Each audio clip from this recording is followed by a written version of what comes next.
Hello students, फिर से आपका स्वागत है लक्ष्य इंस्टीट्यूट तलहर में। आइए फिर से कक्षा 11 की फिजिक्स स्टार्ट करते हैं, जिसमें हमने कल आपको पिछली वीडियो में आपको बताया था कि घर्षण बल के कितने प्रकार होते हैं। आइए उसमें से पहला जो प्रकार लिखा हुआ है, क्या लिखा है?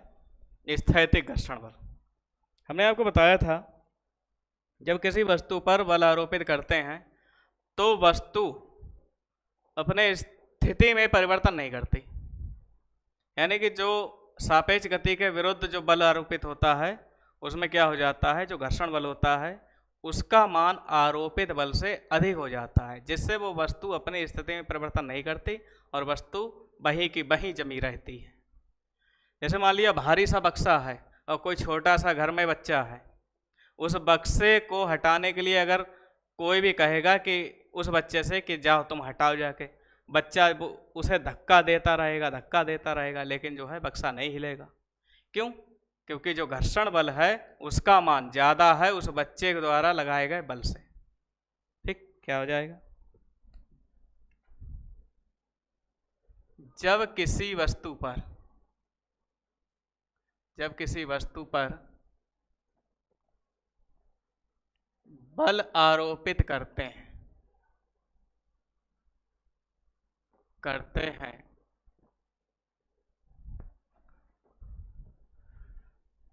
तो बल की दिशा के विरुद्ध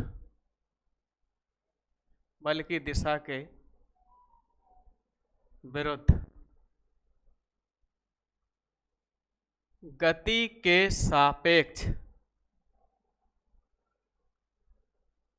उत्पन्न घर्षण बल का मान आरोपित बल से अधिक हो जाए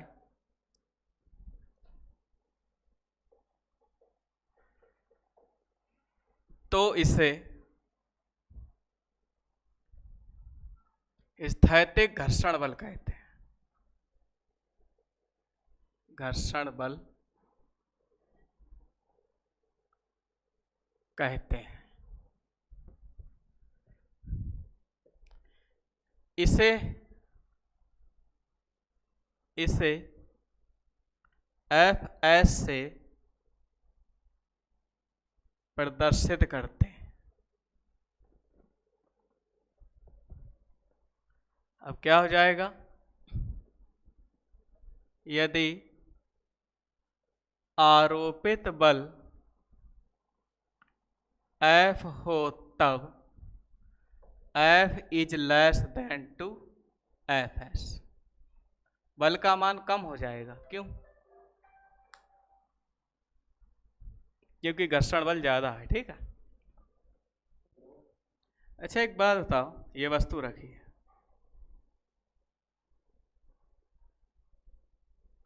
वस्तु पर भार नीचे की ओर पृथ्वी लगा रही है,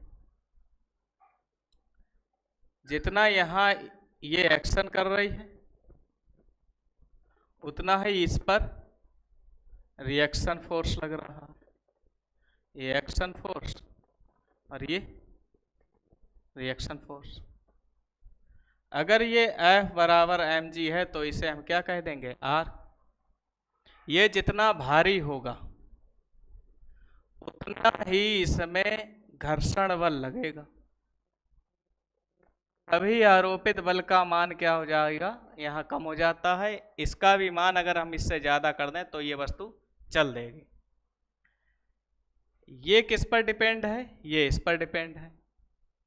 तो यहां पर हम लिख सकते हैं, चूंकि Fs किसके बराबर है? mg के, यहां अनुक्रमानुपाती हो जाएगा किसके? mg के।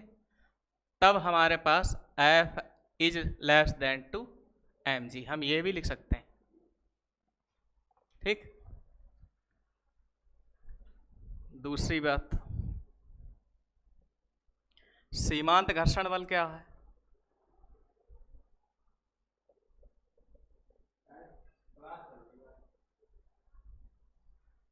जब किसी वस्तु पर बल आरोपित करते हैं तो बल की दिशा के विरुद्ध गति के सापेक्ष उत्पन्न घर्षण बल का मान आरोपित बल के बराबर हो जाता है, यानी वस्तु चलने ही वाली होती है, बराबर हो जाए तो इसे सीमांत घर्षण बल कहते हैं। ठीक, इसे हम एफ से प्रदर्शित कर सकते हैं। एफ मतलब एफ लिमिट, लिमिटिंग फोर्स, ये होता है लिमिटिंग फोर्स होता है। ठीक, इसलिए एफ। यदि आरोपित बल एफ हो तो क्या हो जाएगा, ये हो जाएगा। फिर से वही बात, एफ एल इसके अनुपाती, तो बस ये हो जाएगा। ठीक, अगली चीज, सीमांत घर्षण में क्या होता है, वो छोटा बच्चा है, छोटे बच्चे से थोड़ा बड़ा बच्चा बुलाया, अब उससे कहा गया कि तुम धक्का दो। अब बक्सा क्या कह रहा है कि बस रुक जाओ, अब इससे ज़्यादा जो है अगर बल लगाओगे तो मैं चल दूंगा, यानी वो बक्सा चलने ही वाला होगा। ठीक है, क्या है, जब वस्तु पर बल आरोपित करते हैं तो बल की दिशा के विरुद्ध सापेक्ष गति के विरुद्ध सापेक्ष गति के सापेक्ष उत्पन्न घर्षण बल का मान आरोपित बल से, यहाँ क्या हो जाएगा, आरोपित बल से क्या हो जाए, आरोपित बल से कम हो जाए, कम हो जाए, तो इसे हम क्या कहते हैं, गतिज घर्षण बल कहते हैं। आरोपित बल इसे हम किससे प्रदर्शित करते हैं, एफ के से, यानी काइनेटिक।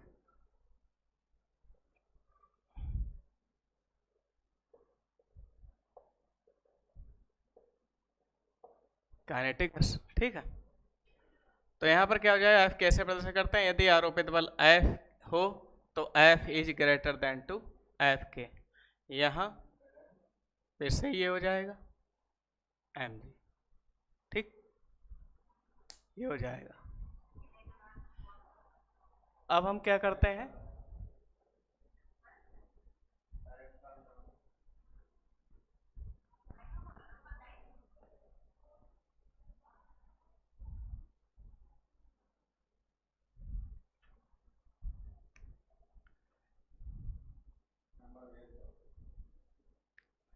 घर्षण कोण, घर्षण कोण नहीं, घर्षण गुणांक पढ़ेंगे।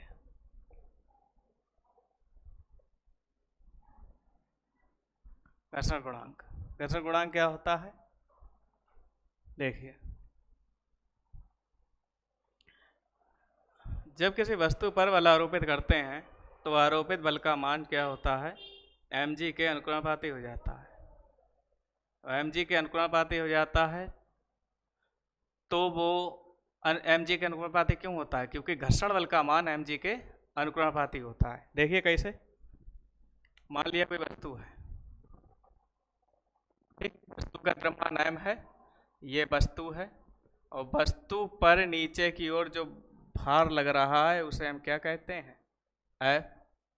ये एक्शन फोर्स होता है, ऊपर की ओर क्या होता है, रिएक्शन फोर्स होता है। इस पर जो आरोपित बल एफ होता है, इसके नीचे जो लगता है उसे हम क्या कहते हैं, एफ कहते हैं, इस मतलब घर्षण बल। अब समझिए, ये घर्षण बल अगर स्थैतिक घर्षण होगा तो एफ एस, गति मतलब सीमांत होगा तो एफ एल, और गतिज होगा तो एफ के। ठीक है, अब सुनो क्या करेंगे, माना एम द्रव्यमान की वस्तु पर पृथ्वी द्वारा लगा बल mg हो, तब इस बल के विपरीत प्रतिक्रिया बल R होगा, जो mg के बराबर होता है। जब वस्तु में बल आरोपित करते हैं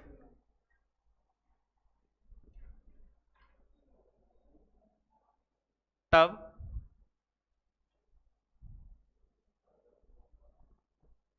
उत्पन्न घर्षण बल जो F होता है वो पृथ्वी द्वारा लगे गुरुत्व बल mg के अनुक्रमानुपाती होता है। अर्थात F अनुक्रमानुपाती हो जाएगा किसके? mg के। यहाँ अनुक्रमानुपाती का चिन्ह हटाएंगे, कोई नियतांक ले लेंगे म्यू और डॉट में क्या लगाएंगे? mg, जहाँ म्यू क्या है? म्यू घर्षण गुणांक है। यहाँ से अगर हम म्यू की वैल्यू निकालें तो F अपॉन में mg हो जाएगा।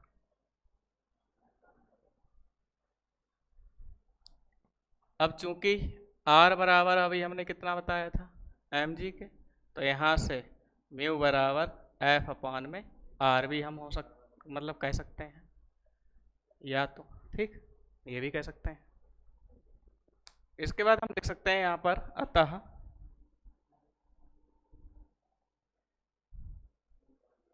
घर्षण बल तथा प्रतिक्रिया का अनुपात ही घर्षण गुणांक कहलाता है। यह इसकी परिभाषा हो जाएगी, घर्षण गुणांक कहलाता है। ठीक,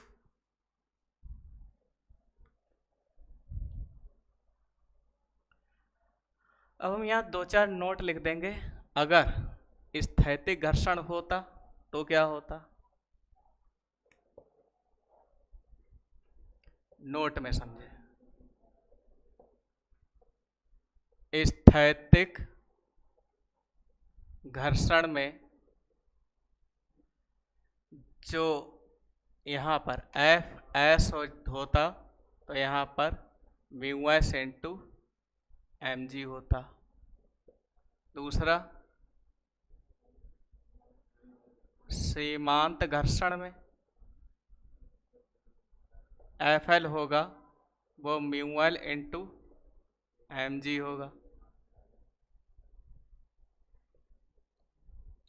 गतिज घर्षण में जो Fk होगा वो μk इंटू mg होगा। ठीक, ये होता है। अब आपको बताते हैं स्थैतिक घर्षण के नियम।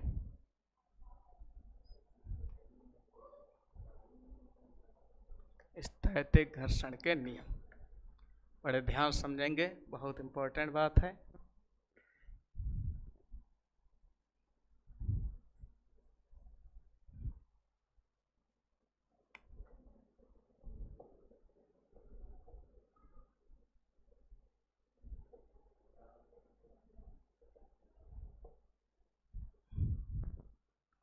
नियम नंबर 1 क्या है?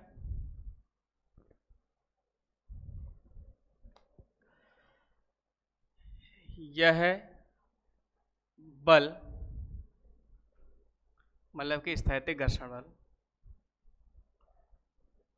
यहां हम लिखे दे रहे हैं स्थैतिक घर्षण बल आरोपित बल से अधिक होता है। होता है। दूसरी बात यह स्वसमायोजित होता है। यह स्वसमायोजित होता है। यह बल प्रतिक्रिया बल के अनुक्रमानुपाती होता है। कहने का मतलब ये है एफ एस अनुक्रमानुपाती, अभी हमने बताया। ऐसे ही अगर आप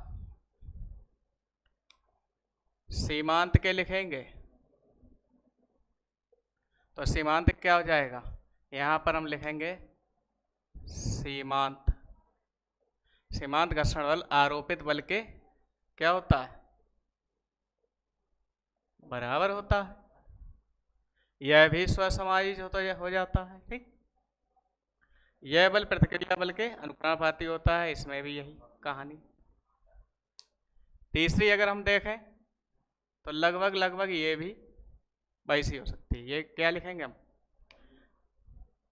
जो गतिज घर्षण बल होता है आरोपित बल से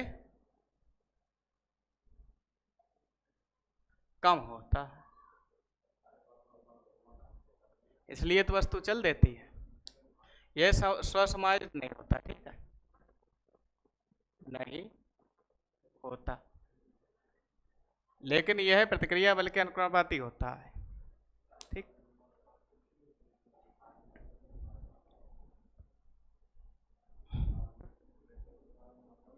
अगली चीज समझे। इसका आज अच्छा एक एग्जाम्पल बता दे रहे हैं, उसके बाद आपको जो है कुछ बताएंगे, कल घर्षण कोण और रिपोज कोण ये सब बता देंगे। यदि किसी वस्तु पर 4 न्यूटन का बल आरोपित किया जाए तो उत्पन्न घर्षण क्या, यदि ये लिखो, यदि 2 किलोग्राम की वस्तु पर 4 न्यूटन का बल आरोपित होता है तो उत्पन्न घर्षण गुणांक का मान ज्ञात कीजिए।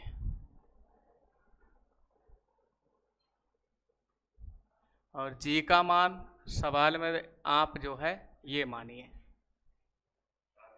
नमस्ते, किनारे पे जाए। ठीक, इसका सलूशन क्या हो जाएगा,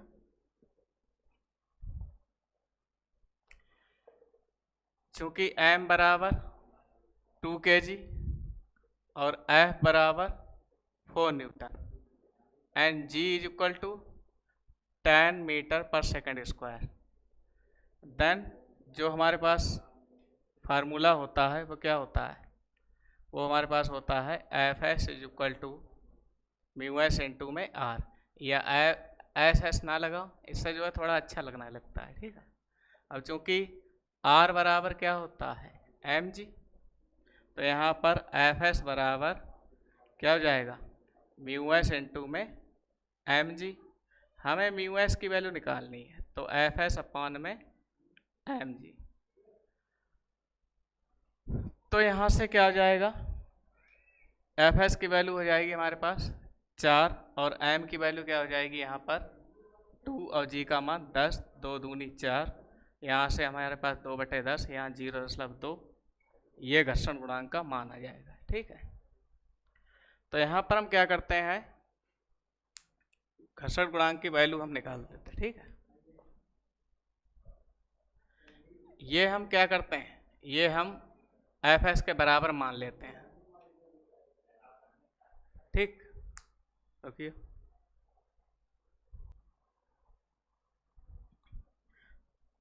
घर्षण कोण क्या होता है समझिए। ये हमारे पास कोई वस्तु है, वस्तु पर नीचे की ओर एक बल लग रहा है पृथ्वी द्वारा जिसे हम कहते हैं mg।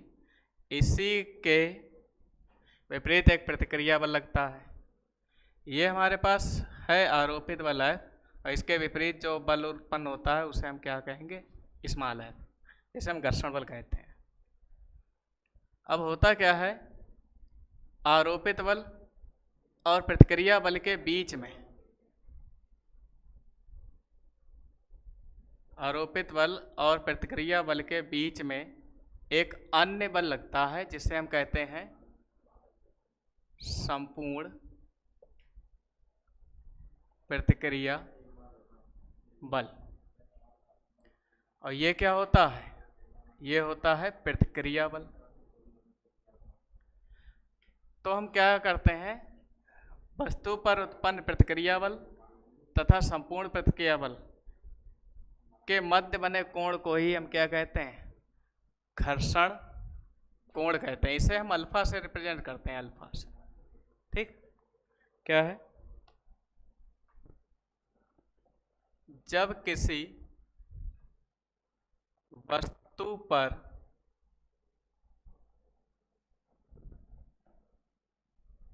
बल आरोपित करते हैं तो प्रतिक्रिया बल तथा संपूर्ण प्रतिक्रिया बल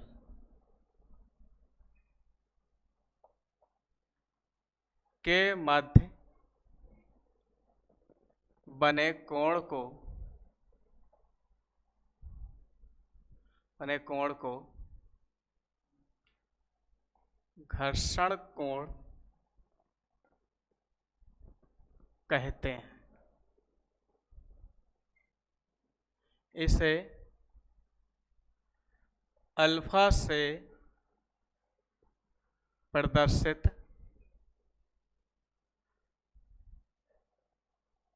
करते हैं, इसे अल्फा से प्रदर्शित करते हैं। ठीक, अगर हम यहां पर देखें, ये यहां पर देखें अगर, और इसे यहां पर मिला दें, तो ये तो हो जाएगी r, यहां से यहां तक की दूरी ये r हो जाएगी, और ये क्या हो जाएगी, ये हो जाएगी f, यहां से यहां तक की। इसमें क्या है, ये अल्फा है। तो अगर हम चित्र से देखें, चित्र से अगर हम tan अल्फा ले लें तो tan अल्फा बराबर क्या होता है, लंब बटा आधार।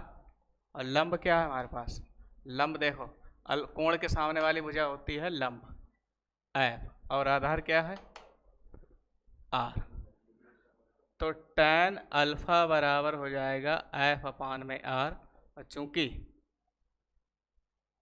f क्या होता है, f होता है म्यू इंटू r, तो यहाँ से अगर हम tan अल्फा देखेंगे तो इसकी जगह पर क्या हो जाएगा, म्यू इंटू r, और बटे में r, r से r कट जाएगा, हमारे पास क्या बच जाएगा, हमारे पास बच जाएगा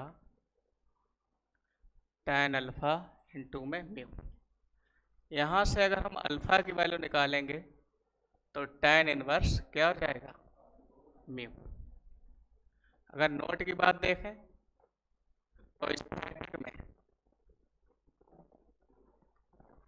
स्थैतिक में अल्फा एस बराबर tan इनवर्स म्यू एस हो जाएगा।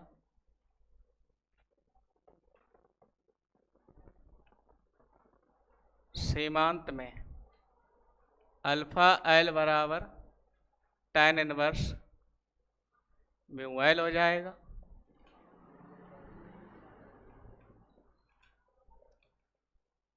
गतिज में अल्फा के बराबर क्या हो जाएगा, tan इनवर्स म्यू के हो जाएगा। ठीक, अब हम पढ़ेंगे रिपोज कोण। रिपोज कोण क्या होता है,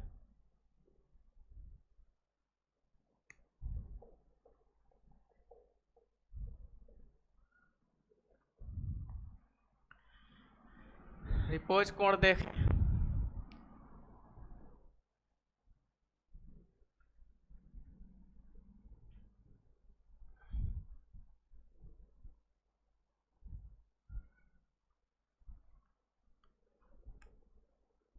जैसे कोई आनत तल है और ये जो है इसमें कोण है, और आनत तल पर कोई वस्तु रखी है।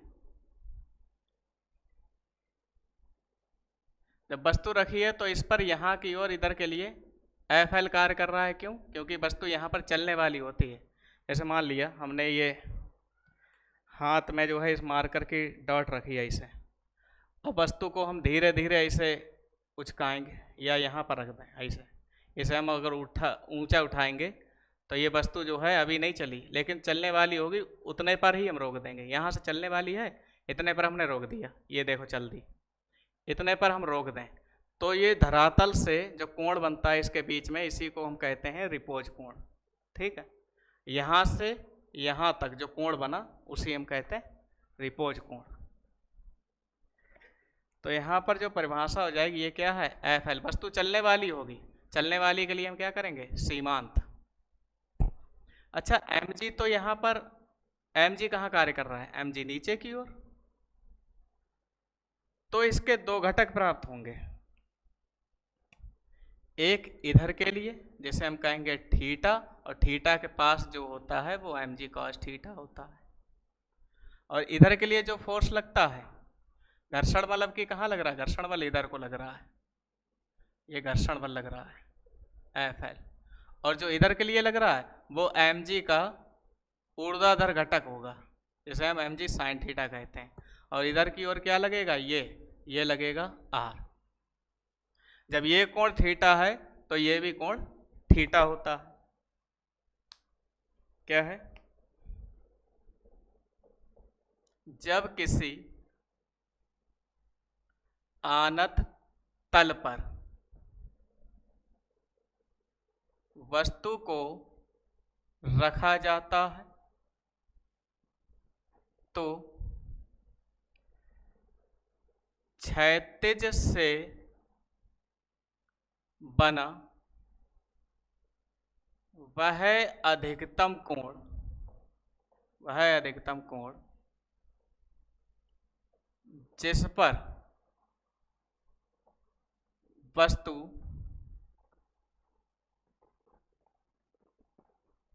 फिसलने वाली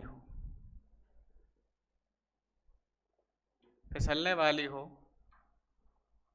क्या कहलाता है, रिपोज कोण कहलाता है। रिपोज कोण थीटा कहलाता है। ठीक, अगर हम चित्र से देखें, चित्र से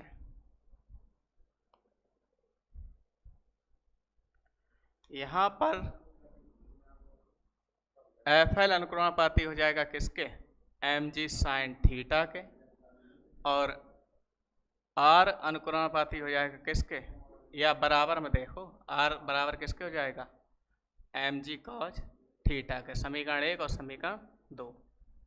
हम क्या करें, समीकरण 1/2 से क्या हो जाएगा, एफ एल अपॉन में आर, सामने M G sine theta upon में M G cos theta. M G से एम जी कट जाएगा, साइन बटा क्या होता है, टैन थीटा। अब आपने ये भी पढ़ा है एफ एल बराबर क्या होता है, म्यू एल इंटू आर। तो यहाँ हम लिख सकते हैं mu L into R upon में आर, सामने टैन थीटा। आर से आर कट गए तो हमारे पास क्या हो जाएगा, टैन थीटा बराबर हो जाएगा म्यू एल, या थीटा बराबर क्या हो जाएगा, टैन इनवर्स म्यू एल। यही तो जाएगा। स्थैतिक घर्षण में अगर हम थीटा की वैल्यू दिखाएंगे, थीटा एस बराबर tan inverse mu L, mu S मतलब, और इसमें ये तो है ही, और इसमें ये हो जाएगा। ठीक, कहने का मतलब ये है जो रिपोज कोण है वो स्थैतिक घर्षण यहाँ लिखे दे रहे नोट में, रिपोज कोण घर्षण कोण के बराबर ही होता है। अब आपने एक चीज और पढ़ी होगी गति घर्षण में, सर्पी घर्षण बल। जब किसी आनत तल से वस्तु फिसलती है तो उसे हम सर्पी कहते हैं, और जब लुढ़कती है तो उसे हम लोटनी घर्षण बल कहते हैं। एक आध डेरिवेशन अगर और बचे होंगे वो हम नेक्स्ट वीडियो में आपको जो है बता देंगे। तो आज के लिए बस इतना ही, बाकी का